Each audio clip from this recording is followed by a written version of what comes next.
انسان کو اللہ تعالیٰ نے اتنی نعمتیں عطا کی ہیں کہ اگر وہ ان کا احساس کر لے تو کبھی بھی ناشکری اس کے انداز سے، رویے سے اور اس کی طرز زندگی سے ظاہر نہ ہو، بلکہ اس کا سانس سانس جو ہے وہ اللہ کا شکر کرے، اللہ کی تقدیس کے گیت گائے۔ لیکن یہ انسان ناشکرہ ہے۔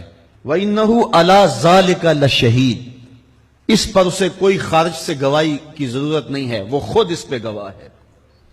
اسے خود پتا ہے کہ میں کتنا ناشکر ہوں۔ ذرا اندر اتر کے دیکھے تو اس نے کیا اس کی نعمتوں کا شکر ادا کیا ہے؟ اس کی کتنی بڑی نعمتیں ہیں حضرت انسان کو۔ انسان غور کرے، تدبر کرے۔ میں کئی دفعہ یہ بات بتا چکا ہوں، میرا ایک ملنے والا ہے، پیر بھائی ہے، تو اس کو مسئلہ کیا ہے کہ یہ جو منہ میں لعاب آتا ہے اس کی مقدار کم ہے۔ تو بنیادی طور پہ وہ لیکچرار ہے، تو اس نے روز جو ہے وہ طلباء کو لیکچر دینا ہوتا ہے، تو 15 منٹ نہیں بول پاتا کہ منہ خشک ہو جاتا ہے۔ اب ہم نے کبھی اس کو نعمت سمجھا؟ یہ جو منہ میں لعاب آتا ہے، ہم کہتے ہیں کہ یہ ایک مصیبت ہے، تھوکتے رہتے ہیں، لیکن اگر اس کی مقدار کم ہو تو زندگی اوکھی ہو جائے۔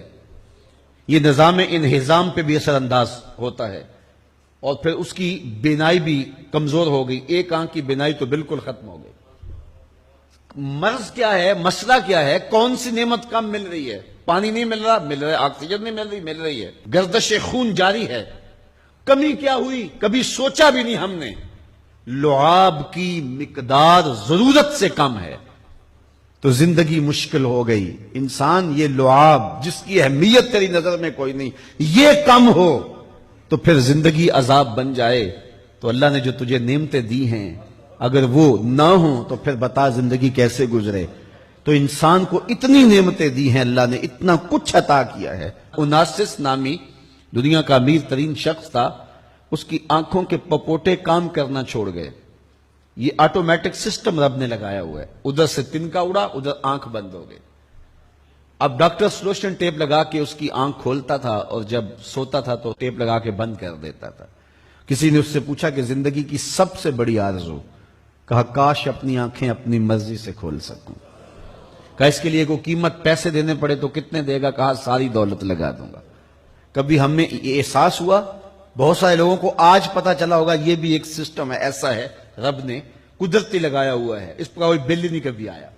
آپ 3 مہینے بل نہ دے تو واپڈا والے میٹر کاٹ دیتے ہیں کہ نہیں؟ بجلی کاٹ دیتے ہیں، سوئی گیس والے کنیکشن کاٹ دیتے ہیں، لیکن ساری زندگی رب کو سجدہ نہ کرو۔ اس نے کبھی سورج کو نہیں کہا کہ اس نافرمان کے گھر تیری روشنی نہیں جانی چاہیے۔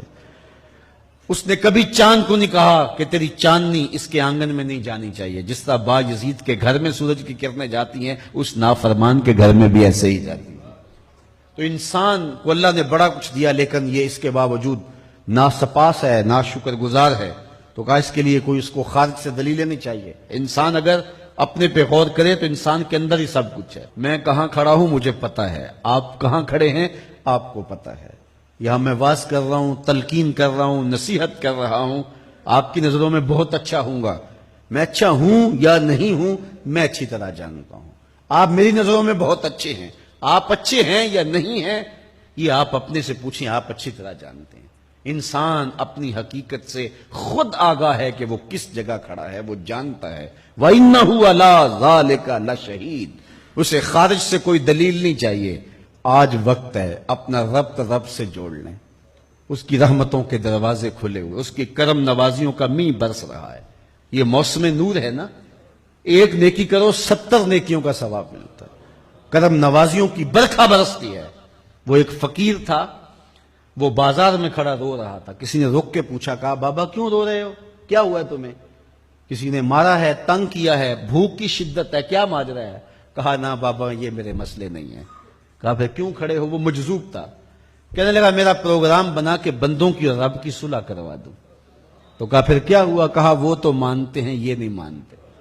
وہ تو کہتا ہے لے آئے نے میری دہلیز پہ، ایک آنسو سے سارے گناہ معاف کر دوں، لیکن یہ میری سنتے ہی نہیں ہے۔ ایسا پیار ہو گیا دنیا سے، میری بات ہی نہیں سمجھتے۔ میں انہیں سمجھاتا ہوں، آگے سے مجھے پتھر مارتے ہیں۔ میں ان کی خیر کے لیے ان کو کہانی سنا رہا ہوں، میاں یہ دنیا عارضی ہے، لیکن یہ مجھے گھور گھور کے دیکھتے ہیں۔ مجھے ان کی عقل پہ رونا آ رہا ہے، وہ کہتا ہے لے آ میری چوکھٹ پہ، ابھی معاف کر دوں گا، ایک آنسو سے سارے گناہ دھو ڈالوں گا، سمندر کی جھاگ کے برابر بھی گناہ ہیں تو مٹا ڈالوں گا. لیکن یہ سمجھتے نہیں ہیں. خیر وہ چلا گیا. اگلے دن گیا تو قبرستان کے قریب سے گزرا تو وہ فقیر وہاں کھڑا رو رہا تھا. تو وہ پھر رو گیا. کہا بابا عجیب کہانی ہے تیری، بازاروں میں بھی روتا ہے اور قبرستانوں میں بھی روتا ہے، آج کیا مسئلہ ہے؟ کہا آج بھی میرا کل والا ہی مسئلہ ہے. کہا آج کیا مسئلہ ہے؟ کہا آج میں ادھر آیا تھا کہ ان کی اور رب کی صلح کروا دوں. تو کہا آج پھر کیا بنا؟ کہا آج یہ مانتے ہیں وہ نہیں مانتا. تو قبل اس سے کہ وہ وقت آئے کہ پھر وہ نہ مانے، آج لے ان کی پناہ، آج مدد مانگ ان سے، کل قیامت کو نہ مانیں گے اگر مان گیا. تو یہ تھوڑا وقت ہے زندگی کا، اس زندگی کو غنیمت سمجھیں.